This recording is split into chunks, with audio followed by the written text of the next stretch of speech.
Starting us off at number 10 is a Horsemeat Scandal. Back in 1994, in one episode, lunch lady Doris prepares a lunch for the students of Springfield, made from assorted horse parts.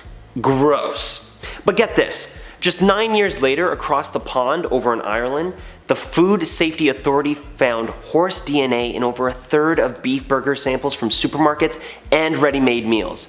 But that wasn't all that was found. They also found traces of pig in 85% of tested food as well. Every now and then you hear stories about food that just make you question everything you have ever eaten, and for me, this is one of them. I personally do eat meat and do eat bacon and pork, and whether this is hypocritical or not, there is no way I could eat a horse on purpose. I grew up in the country, folks, and spent too much time around them, so if I had more time with the other animals, I'm sure that would make me a straight up vegetarian, but like I said before, food is my ultimate weakness. Except for horse meat. At number 9, we have a three-eyed fish.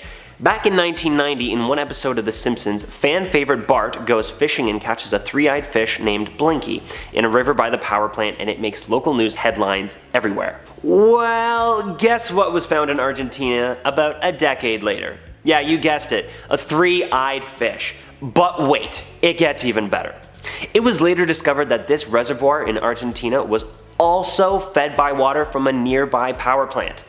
The name of the person who discovered the fish, as far as I know, wasn't named Bart, but nevertheless was predicted in an episode of The Simpsons a decade earlier.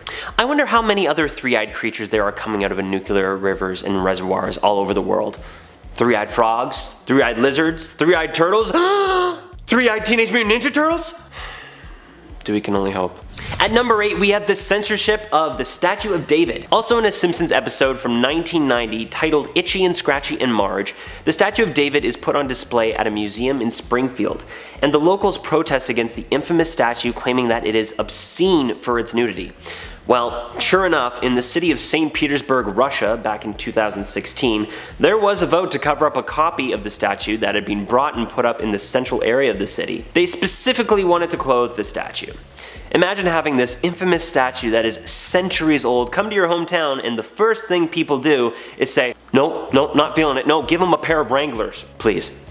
Get over yourselves. Maybe I just think like this because I grew up surrounded by the arts, but hey, I mean, come on guys, it's the Statue of David. At number 7, Halley's Comet. Space remains much of a mystery to scientists. We don't really know for sure what's out there, but we have been able to learn a lot and track different space objects over the years. One pretty fascinating thing that scientists have discovered was Halley's Comet. This comet passes by our planet every 76 years, and it's a sight to see every time it returns, but in the early 1900s, it caused quite a scare and made people think that the world was going to end. The closest that this comet ever came to our planet came back in 1910, and this created a lot of fear that it would destroy the planet either by colliding with us or through poisonous gas that many believed that the comet contained. Panic began to spread worldwide, and this was largely fueled by the media, who were publishing newspapers with headlines like, "Comet may kill all Earth life, says scientist." People became so desperate to save themselves from the comet that they started doing some questionable and pretty horrible things. For example, a group of people down in Oklahoma tried to sacrifice a virgin to save themselves from this impending doom, and people even started selling bottled air, which actually became quite a hot commodity at the time. Clearly though, nothing happened and Earth survived the passing of the comet. At number 6, Millerism. Up next we have another religious leader who tried to predict the end of the world, but to no avail. Religious leader William Miller started preaching in 1831 that the world was going to end. According to him, the end times would come with the second coming of Christ, and that he would return in 1843. This prediction led Miller to gaining upwards of 100,000 followers, and they all believed that they would be carried off to heaven when everything went down. Obviously, the world didn't actually end in 1843, and instead predicted that the end of the world and Jesus' second coming would happen the following year in 1844. Documents were found of one of Miller's followers who wrote about his experience waiting for the predicted events to unfold, and he seemed a little cheesed that nothing happened. The follower, a man named Henry Emmons, wrote, quote, "I waited all Tuesday and dear Jesus did not come. I lay prostrate for 2 days without any pain, sick with disappointment." End quote. At number 5, Botticelli's painting. The idea of the end of the world isn't anything new. People have been worried about the apocalypse for many years, and even famed painter Botticelli was one who predicted the end of the world all the way back during the Renaissance. The Renaissance kind of gave way to the idea of the end of the world because the advancements in timekeeping and astronomy standardized the calendar. Once people really had an understanding of the passing of time, then they really started to wonder when time would end. Botticelli expressed his expectations for the apocalypse in his painting The Mystical Nativity, where he depicted several small devils pinned under rocks or to the ground, with a Greek inscription that read, quote, I, Sandro, painted this picture at the end of the year 1500 in the troubles of Italy, in the half-time after the time according to the 11th chapter of St. John, in the second woe of the apocalypse, in the loosening of the devil for 3.5 years. Then he will be chained in the 12th chapter, and we shall see him trodden down as the picture. End quote. Essentially, this meant that the painter was predicting that the end of the world would come in 1504. Imagine how relieved he must have been when 1504 passed without the apocalypse taking place. At number 4, Y2K. If you were around in the 90s, then you may recall the whole Y2K fiasco. Essentially, this doomsday prediction was born because of the Y2K bug. For years, computer programmers had been using 2 digits to represent the year, so people thought that the computers would go haywire when the clock struck midnight on January 1st, 2000, because they believed that the computers wouldn't be able to make sense of the year 00. As a result, people started panicking about what this could mean for the world. Some warned that this could result in nuclear war caused by glitches in the early warning systems. Others predicted economic chaos or widespread shortages due to people stockpiling goods, and others predicted that the milk supply would dry up because of possible malfunctions in dairy farm equipment. As a result of all this panic, billions of dollars were spent worldwide trying to fix the Y2K bug, but was all of that spending really necessary? Most people by December 1999 weren't all that worried about Y2K, so this was pretty much just a lot of panic for nothing. Starting us off in our top 3 spot, we have Disney buying 20th Century Fox. In the 1998 episode titled When You Dish Upon a Star, Homer Simpson pitches a script to Hollywood's Ron Howard and Brian Glazer. The two Hollywood legends greenlight the project and then produce it at a 20th Century Fox studio where out front it says 20th Century Fox, a division of Walt Disney Company. Fast forward almost 20 years later, Disney purchased 20th Century Fox for an estimated $52.4 billion, and with the purchase also obtained the bulk of Fox's television production assets. Disney also gained access to other properties such as X-Men, Avatar, and quite fittingly, the popular TV show, you guessed it, The Simpsons. Coming in at our number 2 spot, we have faulty voting machines. Back before President Barack Obama became president in 2008, just months before, there was an episode where lead character Homer Simpson went to the polls to vote for Obama. Just then, his vote was mistakenly counted towards the Republican representative John McCain instead. 4 years later in Pennsylvania, a voting machine had to be removed after most of the votes for Obama on the machine were instead counted towards his Republican rival, Mitt Romney. Did The Simpsons predict the future, or did a Simpsons fan just toy with the machine so that they could add to the long list of predictions turned into true stories? We may never know. Or will we? I guess we'll just have to watch The Simpsons to stay up to date. And finally, finishing us off at our number 1 spot, we have the one that everyone talked about the moment it all happened, Trump becoming president. About 20 years before Donald Trump became the 45th president of the United States, The Simpsons aired an episode where Trump announced that he would be in the running for president of the United States of America. Well, we all know how that story turned out, and as the last 4 years, we have all been living through it. Honestly, for some of the crazy things that this guy has been known to say, I wouldn't be surprised if he watched a Simpsons episode back in the 90s and got the idea to be, hey, I should be president. Hey Donnie, are you a Simpsons fan? Anyway, there you have it folks, the top 10 Simpsons predictions that have come true. Some of these are crazy weird, and some of these I honestly think make a lot of sense. I think it's also just a part of the reason why the show has been running for so long. When a show does that well at staying in touch with world affairs as well as knowing its audience, it's honestly hard to fail. I never watched much of The Simpsons honestly, but I can say I did see the odd episode here and there and did always enjoy it. Number 10. Pope Sylvester II. Gerbert of Aurillac, or famously known as Pope Sylvester II, alongside other Christian leaders, foretold the coming of Jesus at the turn of the millennium, year 1000. And being a pope, hand-chosen from God himself, people really believed him. People rioted in the streets, thousands of Christians stormed the holy city of Jerusalem, and millions attended what they thought would be the midnight mass of the century at St. Peter's Basilica, with Sylvester himself on New Year's Eve. As the sun rose on January 1st, it was clear the world was not ending, and Jesus was not back. Shamed, Sylvester and the other leaders revised their prediction after a quick math equation. Aha! A problem. It wasn't 1,000 years after he was born, it was 1,000 years after he died, of course. Oh. Everyone writes that down, they're just writing nothing. In 1033, 33 years later, never happened again. Pope Sylvester was already dead, of course, so he saved himself the shame twice. Luckily. Number 9. Martin Luther. As a young, practicing man of God, Martin Luther was the German-born revolutionist and theologist, said some pretty heavy stuff. At 21, Luther fought his way through a severe thunderstorm and a bolt of lightning struck the ground right in front of him. Ground zero for this guy. He got his doctorate in the Bible and became a professor at Wittenberg University and lectured what they were living in. It was the end of times. He saw some signs and did some math according to Jewish text and prophesied that the earth had 5 millennials, and being of the year 1540, times were tight. He observed natural phenomenon and considered it was a sign of the end of times and called attention to them. He thought that the worst sign of all was that humans were at an all-time stupid and an all-time most selfish to each other. He thought it was the end of humanity, literally. People were so bad, he was like, yeah, it's right on time. Must be the time, everyone, here we go. Unfortunately, he was wrong. Number 8. London astronomers. 1523, a group of astrologers in London were looking up and predicted the apocalypse would begin on February 1st of the next year, wiping out the Earth in a gigantic flood. The planets were aligned in the constellation of Pisces, the fish. So the conclusion was that the entire country would be drowned and civilization would be erased. No proof, just people really paranoid and guessing. Over 20,000 people fled the center of London out of fear of the massive tidal wave that was about to hit. Word got out, of course, and all throughout Europe, people started building towers and arcs to survive. Word spread that a sophisticated group of astrologers calculated that another grand conjunction biblical event would occur due to the 7 planets' alignments. Who knows? Nope, just another regular day. Embarrassed, the Astronomers Society said they were off by 100 years. Didn't happen in 1624 either. Yeah, I'd like to see some of your credentials. Yeah, please, come.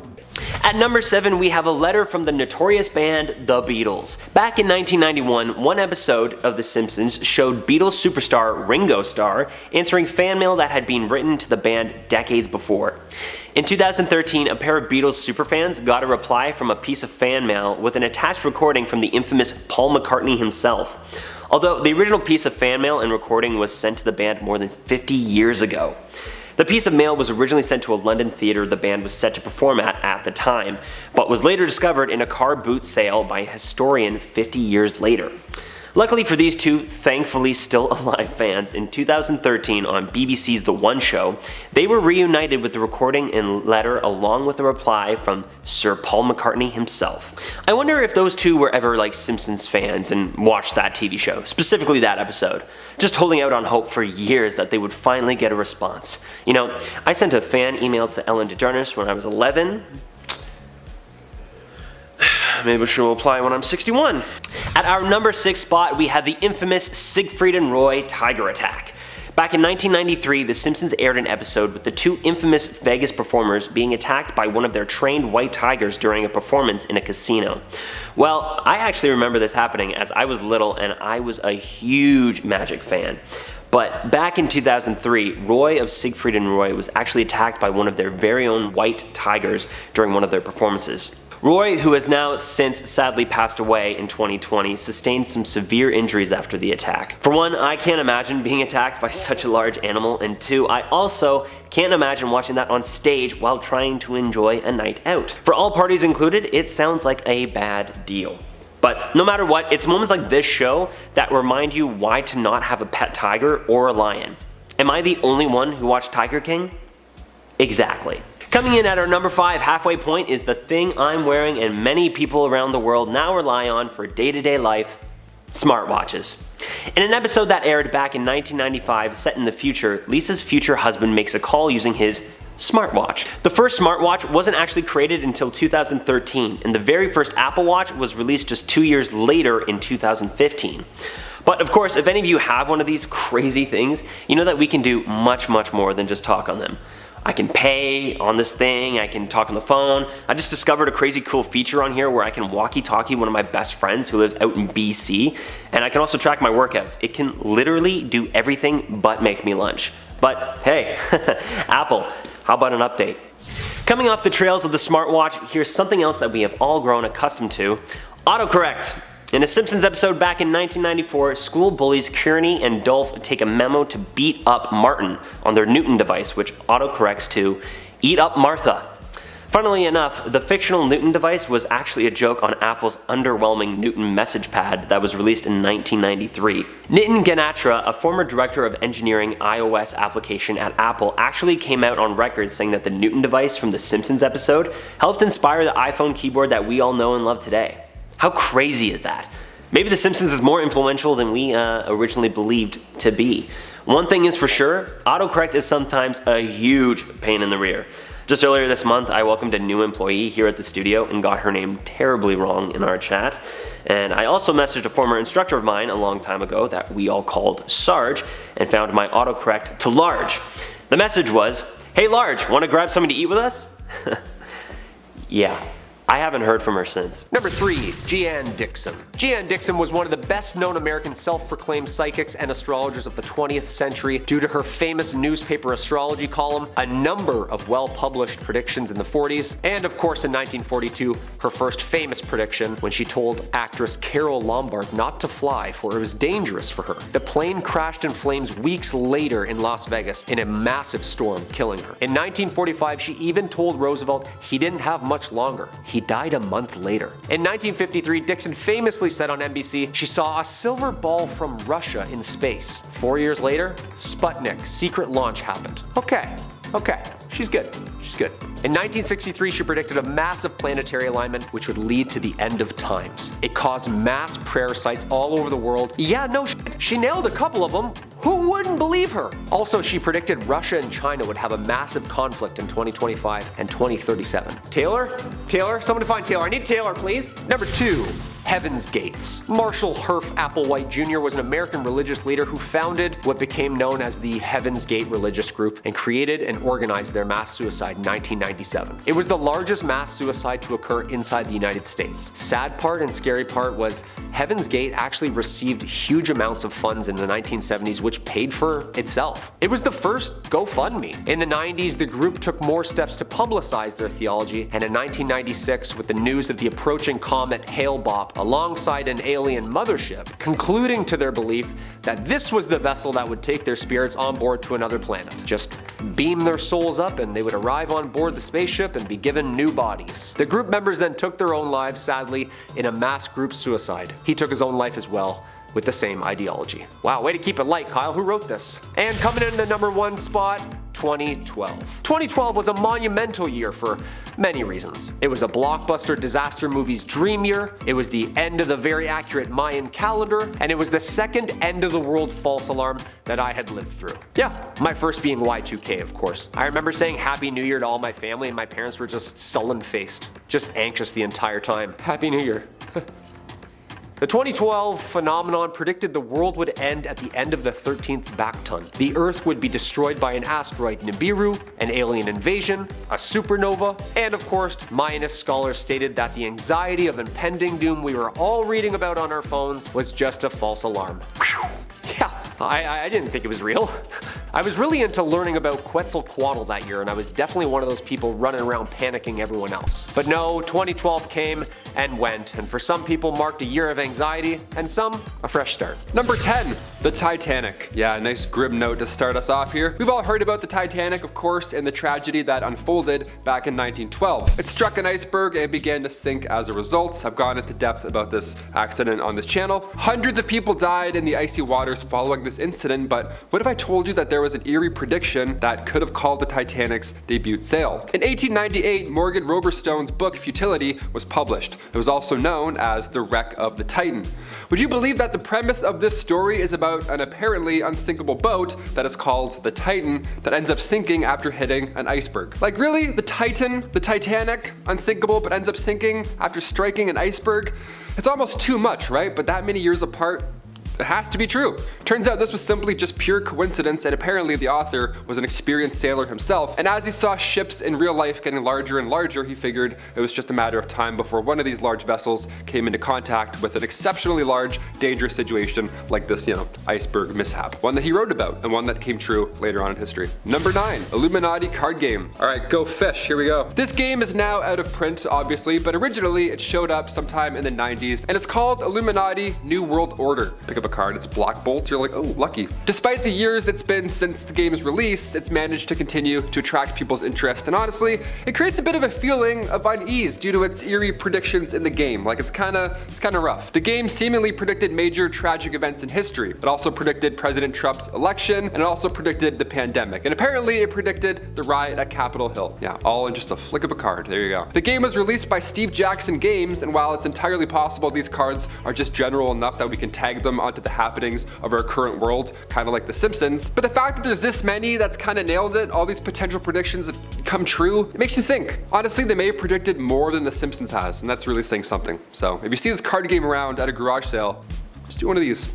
Just, hey, debit. Number 8, the plague. Yeah, of course, we gotta talk about this. One of the many things Nostradamus was known for was treating people who were sick with the plague, and also his predictions, his hundreds of many predictions. Because of the times and the general lack of medical knowledge, he actually had some tricks that were quite smart and would have provided some relief to a sick person, believe it or not. Even now, Of course, not to the level that modern medicine can help out, but we're talking about some really old, solid home remedies from our man Nostradamus. All this to say, it's no surprise that the plague made it into some of his predictions. He wrote, "The city port's great plague shall not be ended, until the death of just blood be avenged. Gateless condemned for gain upon pretense to the great lady he had done violence." People have taken this quatrain to mean that Nostradamus is predicting that the plague will continue to be around until the great lady, meaning the kingdom, is avenged. So, yeah, we're gonna be coughing for a while, it seems. Number 7, 1780's General Assembly. In 1780, the Connecticut General Assembly met about an alarming sight above their heads: darkness. May 19th, 1780, a strange darkness fell over New England. It was so dark by noon that it was impossible to read or write, even sitting beside a window with sunshine. The darkness.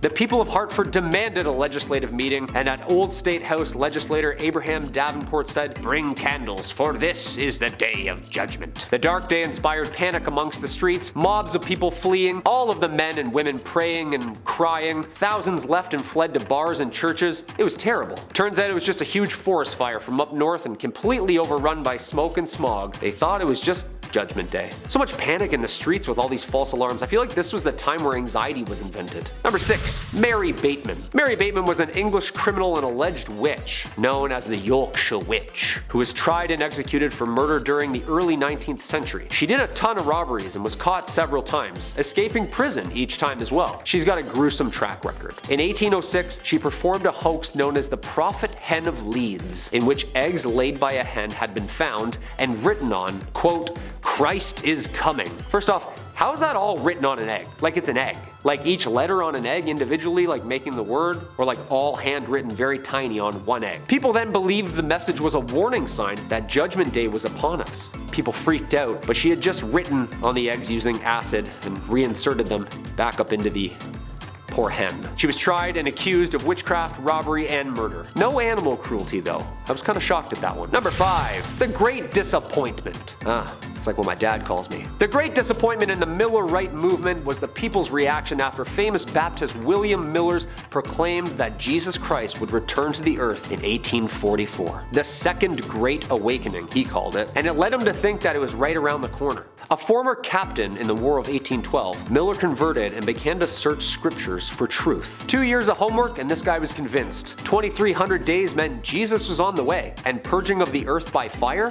Oh, in short, a giant apocalypse. Never happened though, and people were pissed. Well, disappointed. Hence the name. Way to go, William. We're really looking forward to this. No, it's okay, guys. I got this. Thanks a lot, man. No, have some respect, man. Number 4, Nostradamus. Where do I even start with this guy? A lot of people believe his prophecies are genuine, and I do too. Nostradamus enthusiasts have credited him with predicting tons of events in world history, including the French Revolution, the rise of evil world leaders, atomic research, the assassination of JFK, and even September 11th, 2001 attack in New York. By 1554, Nostradamus' visions had become a regular part of his works in the almanacs, and wrote all his work in a giant collection first titled Centuries. Sounds like a pretty fire album to me. He planned to write 10 volumes, which would contain 100 predictions forecasting the next 2,000 years. Dude, Long Island Medium has nothing on this guy. Holy shoot, the guy even drew up his own will with a lawyer and said, yeah, I'm not gonna make it through the night. And then died in the morning. He predicts the Earth is done by 3797. So, we got some time. We got some time. This guy's like the Simpsons of his time, huh? Nuts. Number 3, The Knowing. This movie scared the shit out of me. This one was actually really scary. In the 2009 science fiction thriller, The Knowing, which stars Nicolas Cage, the classic, our national treasure himself, we see a scene where he's watching the news as a horrible incident of an oil rig in the Gulf of Mexico explodes, and then it's engulfed in flames, of course. Well, not too long after this movie came out in April 2010, there was an oil rig explosion in the Gulf of Mexico that claimed the lives of 11 people and was the worst marine oil spill in history, which is not a record we want to beat ever or experience. I'm not gonna lie, I haven't actually watched the movie myself, so I'm not exactly sure if the news broadcast is central to the film's plot, but if it's even close, that's creepy, right? Like, you know what I mean? The fact that it happened in the same area, that's just creepy. That's a prediction. What else is that? That's some Simpsons stuff right there. Could this possibly be an example of potential predictive programming that has been discussed by many conspiracy theorists, including none other than Alex Jones? Maybe. Sound off in the comments. What do you think? Number 2, The Great Fire of London. Of course. Now, when it comes to predictions, Nostradamus, as I've mentioned on this list many times, is one of the most prominent names that comes up. No one else does it like him, you know what I mean? Any young Nostradamus out there? Where are you? It's said that he was able to predict a whole slew of things before they happened, and while some predictions might be a little, odd and far-fetched, some of them are terrifyingly accurate, it seems. One of his predictions in his book of prophecies said, "The blood of the just will be lacking in London. Burnt up in the fire of 1666, the ancient lady will topple from her high place. Many of the same sect will be killed." This book was written in 1555, so imagine everybody's horror when the Great London Fire actually happened in 1666. Yeah, from September 2nd to the 5th of that year, London was fully engulfed by fire, and it absolutely decimated the city. 13,000 homes were destroyed, along with landmarks like St. Paul's Cathedral, and of course many lives were lost. As it turns out, this Nostradamus prediction may have been more accurate than any of us are comfortable with. That's why I had to put it somewhere near the end, you know what I mean? It's really the year that gets me, like the accurate year. Oh, when's the next meteor hitting? I'm so scared. Number 10, iPads. If you've seen Stanley Kubrick's film 2001: A Space Odyssey, then you're familiar with him literally calling like 9 things about the future in that movie way back then. One of which he describes these handheld devices that astronauts use for communication. And the other is that monolith that appeared like 3 days after the lockdown. Do you remember that? Like, where did it go? As author Arthur C. Clarke described in a 1968 novel of the same name, these iPad-like devices were called newspads. iPad, newspad, and could be plugged into the ship's information circuit, which would scan the latest reports from Earth up to wherever they were in orbit. I think we're heading that way. A tiny little rectangle would expand until it filled an entire screen. Then when an astronaut was done, he could flash back to the complete page and select a new subject. Kind of sounds like opening up a new app or tab and switching back and forth. And no? Who knows, maybe Kubrick knew some of these early stages of tech way back then and had a head start. Unfortunately, neither Kubrick nor Clarke lived to see the iPad in 2010, but I'm sure they would have loved it. Tiny birds? Addicting. Number 9, cell phones. If you think I'm gonna talk about the picture of the lady walking with a cell phone on the internet that everyone thinks is a time travel from 1910, no, I'm not, because I'm not that gullible, first off. I believe in aliens, but not that stuff. Lady was just blowing her nose or something. Come on. They might have had a tad similar thing way before then, and way before the 90s too, when those cell phones with the huge antennas were popping. Remember those? Yeah, apparently Nikola Tesla had a little crack at the old whippersnapper telephonogram in his day. The engineer and inventor briefly worked with Thomas Edison and suggested in 1909 that someday people will be very well walking around with phones in their pockets. Not wrong. He explained to the New York Times, quote, "It will soon be possible to transmit wireless messages all over the world so simply that any individual can carry and operate his own apparatus."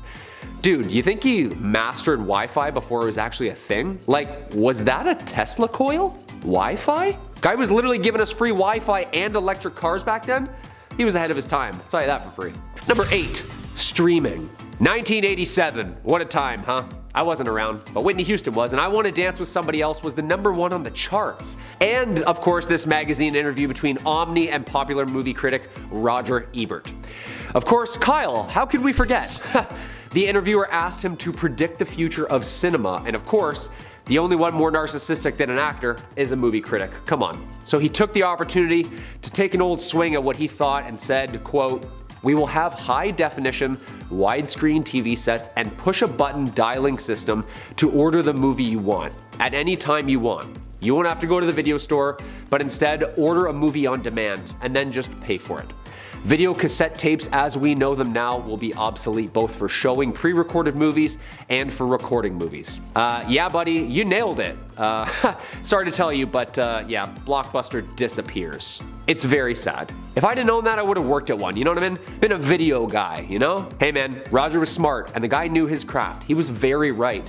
He should have invested in Netflix. Number 7, King Henry II. This one's for the history buffs, as are all of these, I guess, for this channel. This one prediction that people still talk about was when Nostradamus predicted the death of King Henry II, who actually was a personal acquaintance of the prophet himself, which is kind of wild. While at one point Nostradamus was seen addressing King Henry II as the most invincible King Henry of France, unfortunately Henry proved to be quite invincible when he met his gruesome death at just the age of 40. Yeah, in the summer of 1559, a terrible jousting accident gone wrong left the king passing away shortly after from sepsis. Yeah, the king final destination himself. This is horrible. Now this is of course a terrible story that I had to tell you, but many think that Nostradamus actually predicted this. The jousting accident saw the king having splinters driven into his eye and skull by one of his young soldiers, and the Nostradamus quote reads, "The young lion will overcome the older one. It says that he will pierce his eyes through a golden cage, and that the 2 wounds will ensure a cruel death." So I'm not saying he predicted it, I'm just saying the cage, the wood, the eyes,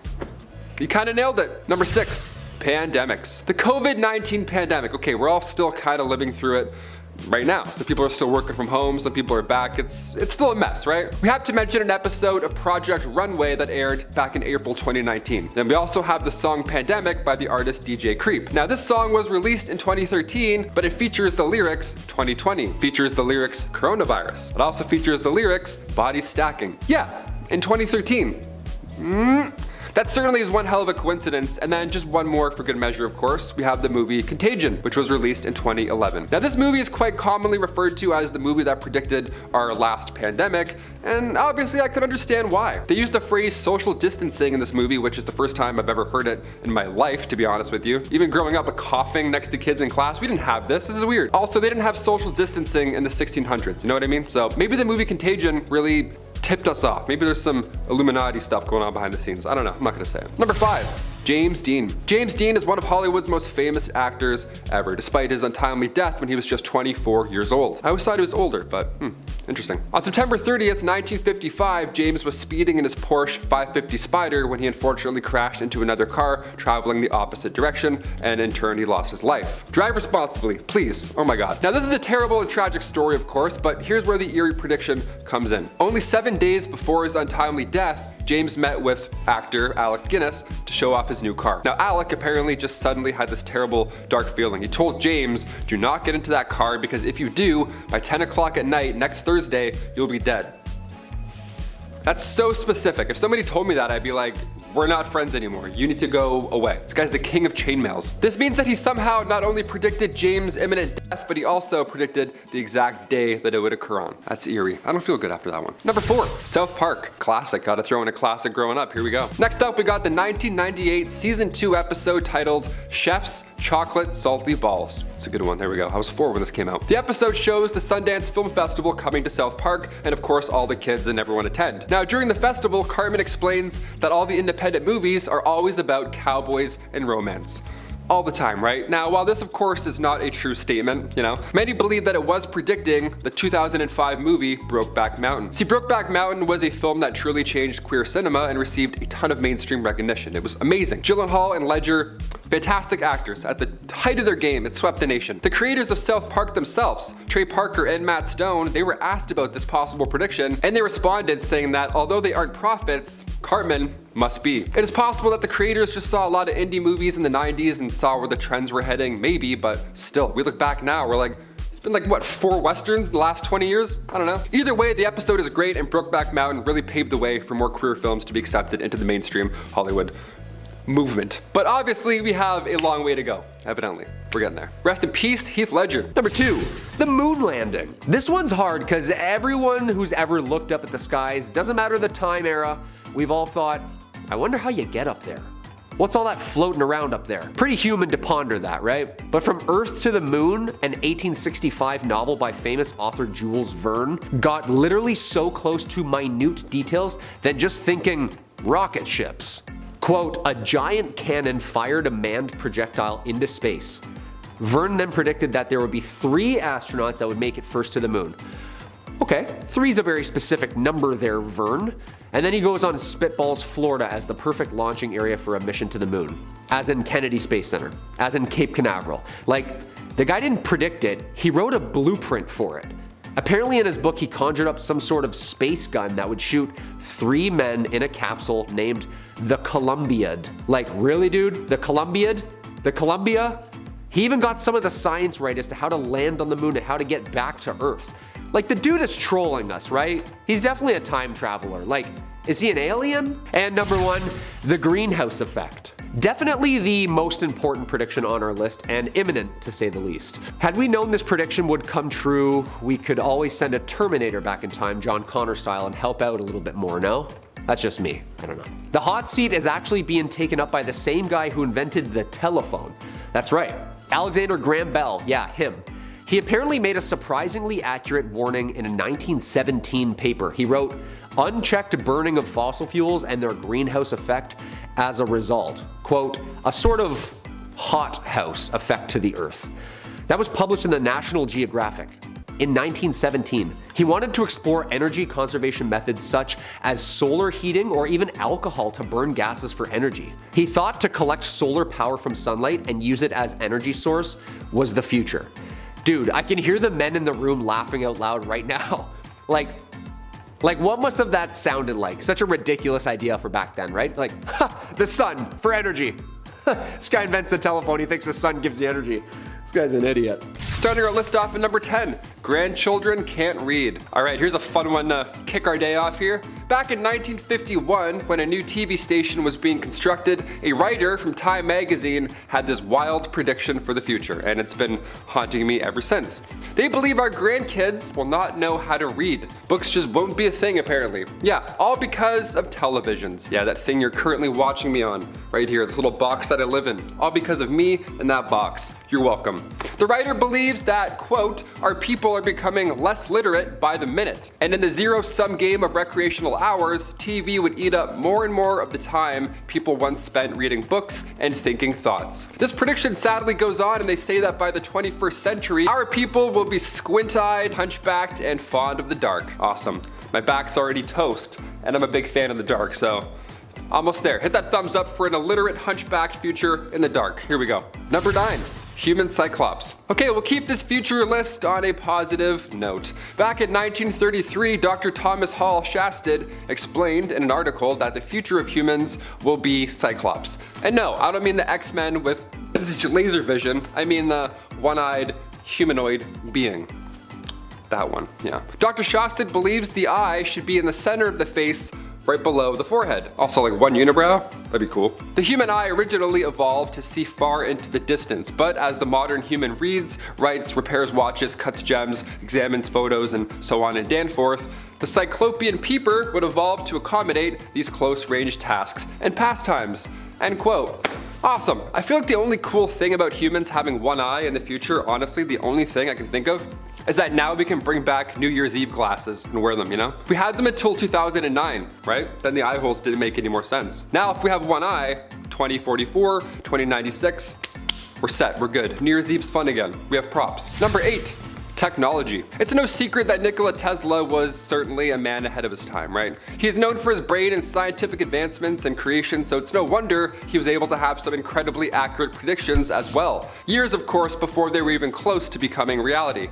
More than 60 years before the first cell phone and 90 years before Wi-Fi even existed, he is said to have predicted the existence of these two modern staples. Although I just put up number 4. He is quoted saying, "It will soon be possible to transmit wireless messages all over the world so simply that any individual can carry and operate his own apparatus." I mean, in our world it's hard to imagine these things not existing, but back then it was really more of an unbelievable feat than we can fully realize. But is this the future? Have we fully arrived, or is this something darker? Are we gonna become cyborgs with, like, you know, our own iPad in our head, or a chip? Oh no, he's talking about a chip. Number 7, headphones. When I was in high school way back then, I had to read this book called Fahrenheit 541. It was a great book. Loved the dystopian novel vibes. Ray Bradbury's 1953 futuristic masterpiece got a couple of things right. TVs mounted into walls literally everywhere, blasting censored, highly psychological news in an order to control and manipulate. And of course, some banger earbuds. That's right, in the society of Bradbury's book, the general public is obsessed with entertainment and needs to be constantly distracted by the media. Sounds like us like right now, doesn't it? Society does so with these little seashell type things that they fit inside their ears, filling it with an electronic ocean sound of music and talk. Kind of sounds like us when Adele's 30 album came out, no? Just headphones for days. This guy, yeah, he nailed it. Seashells in your ears? I'm surprised the newest Apple earbuds aren't called seashells. Mind you, in the book there's a bit more control and order and not just banger albums at your fingertips. I'm one of those people that listens to my headphones way too much. Way too loud too. My ears are literally a subwoofer by this point. Number 6. Mars's moons. More than 100 years before we learned that Mars has 2 moons, Phobos and Deimos, author Jonathan Swift made a very accurate ballpark guess about the red planet. In his 1726 novel, Gulliver's Travels, he wrote about 2 lesser stars, or satellites, which revolve around Mars. Even weirder, he predicted their exact size and speeds of rotation. I think that's a little hard since it's the mid-1700s, dude, and telescopes aren't even that good yet. No technology existed that would have made Mars any more visible than a tiny red dot. How could he have possibly known Mars has a moon, let alone 2? They didn't discover Mars's moons until like the 1800s, so how would he have known that, let alone written, let alone explain them in such detail? Guy is definitely an alien or knows some shit, come on. He was talking about flying cities, magicians talking about the ancients, and conspiracies and humanoid races. Yeah, guy was abducted, that's all I'm saying. I'll say it. Number 5, the Titanic. Apparently back in the late 1800s, author by the name of Morgan Robertson wrote a tragedy at sea story about a giant boat that was supposed to be, quote, unsinkable. He coined the name the Futility, or the Wreck of the Titan. Yeah, cool disaster story, bro, but the Titanic doesn't sink for like another 14 years exactly. Before the ill-fated Titanic hit that infamous iceberg en route to New York City in the icy Atlantic, this guy was thinking up this shit. The similarities are creepy alone, right down to the name. Apparently he wasn't a psychic, but just a struggling storyteller while being an experienced seaman himself. Apparently he was just thinking ahead and was pondering the idea that maybe one of these huge cruisers could actually hit one of these things any day now. The book's name, The Wreck of the Titan, apparently was changed from the Futility, which is what it was titled, so something more like the Titanic sounding, maybe for better sales, I'm guessing. I don't know, both seem plausible to me. It was just a matter of time, really, I guess. But this guy, he should have had his characters float on bigger doors, no? Number 4, credit cards. It's always the eccentric people who think up the most brilliant stuff, don't they?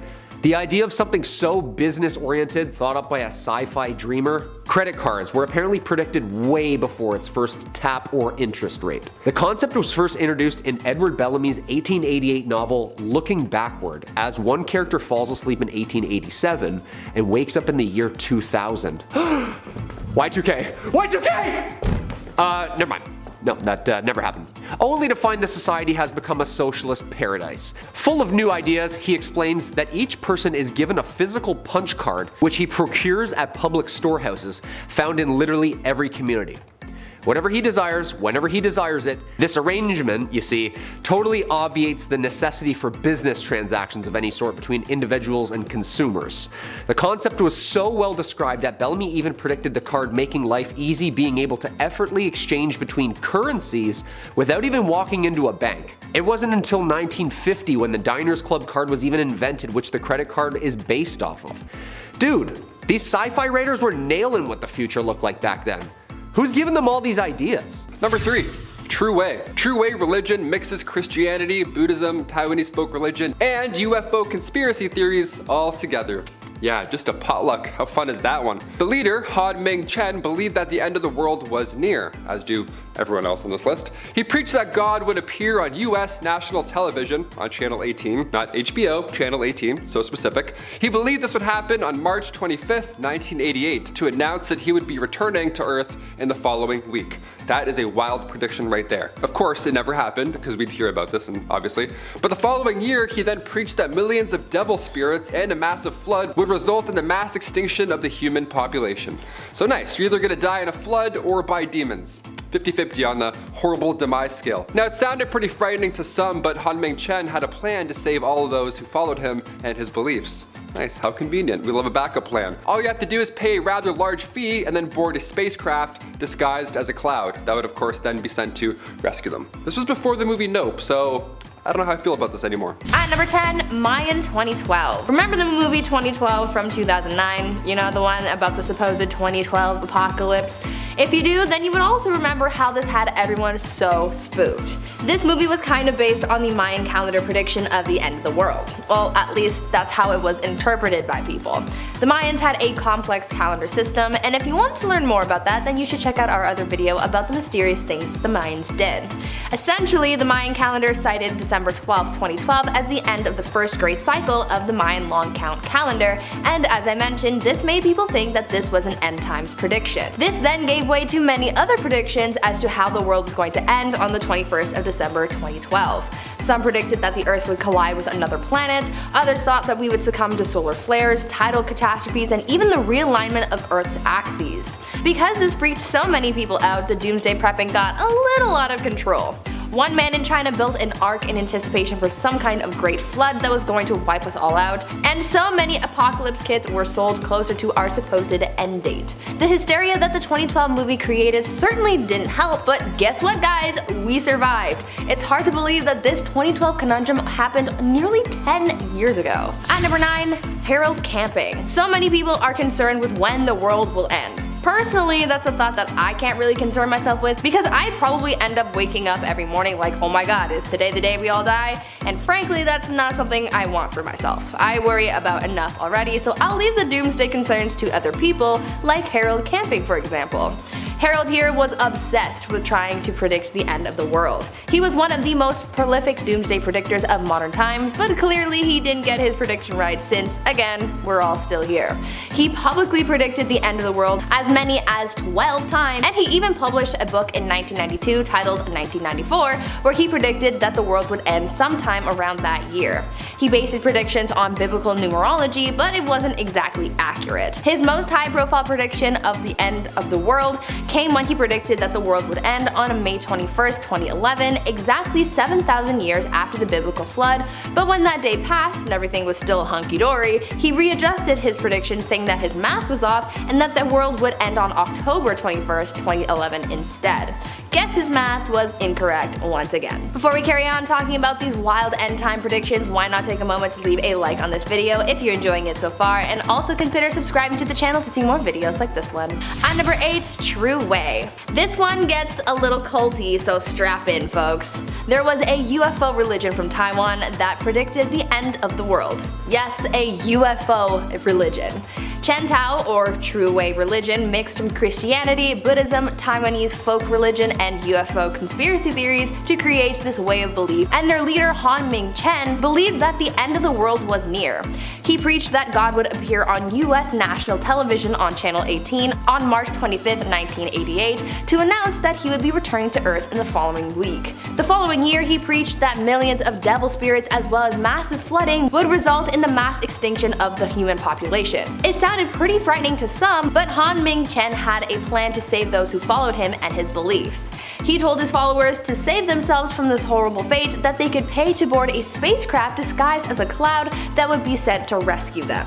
I honestly have to wonder how many people actually fell for this and how many of them paid for this spaceship admission. Hopefully it didn't cost these people too much of their life saving. Number 7. Frogmen. Okay, this might explain things. This might explain my lankiness and love for swimming and frogs. Here we go. Frogmen. Ribbit. I don't know why it's so aggressive. Frogmen. Sounds scary. The perfect job for you. I don't know, maybe me. Maybe I might quit tomorrow and become a frogman. In 1966, the Rand Corps addressed food shortages and how future problems may or may not look. So the solution was to eat more kelp. That's how humans will stay alive. Yeah, these massive fields of kelp were planned to have undersea farmers, these literal frogmen who live in submerged bunkhouses growing kelp. The kelp would ideally be ground into powder and then regenerated chemically to taste like anything we want. McDonald's nuggets, easy, every single day, why not? While at the same time, stocking up on protein, right? It's a win-win. Yeah, kelp is great, but do we think we're gonna replace each and every food with it? I hope not. But what about those frog jobs? Any of those opening up? Number 5, the prophet hen of Leeds. Nostradamus who? We got a prophet hen, let's talk. That's right, a barnyard animal was warning humanity of the end of the world. This all began in 1806 in Leeds, England. There lived a chicken who laid quite the egg. Yeah, spoilers ahoy on this egg. Apparently on these eggshells were messages that read, Christ is coming. Yeah, I'm more of a scrambled egg type of guy, but those ones, not bad, pretty impressive. This hen got pretty famous, obviously, once word got out. People began to travel far and wide to see for themselves this miracle hen. And then next came the panic. Yeah, everyone began worrying about this eternal doom. This egg was shitting out bad messages about our, doomed life. I don't know, this guy kept going with the eggs. But fear not, this chicken was in fact a fraud. Well, no, the owner was a liar. He was writing messages on the egg. But still, guilty by association, pal. Read a book, you're out of here. You're an accomplice, read a book. Get out of here. I'm surprised it took that long to catch on, honestly. I had to throw a silly one in for a halfway point, but who knows, a prophet hen could be out there waiting right now.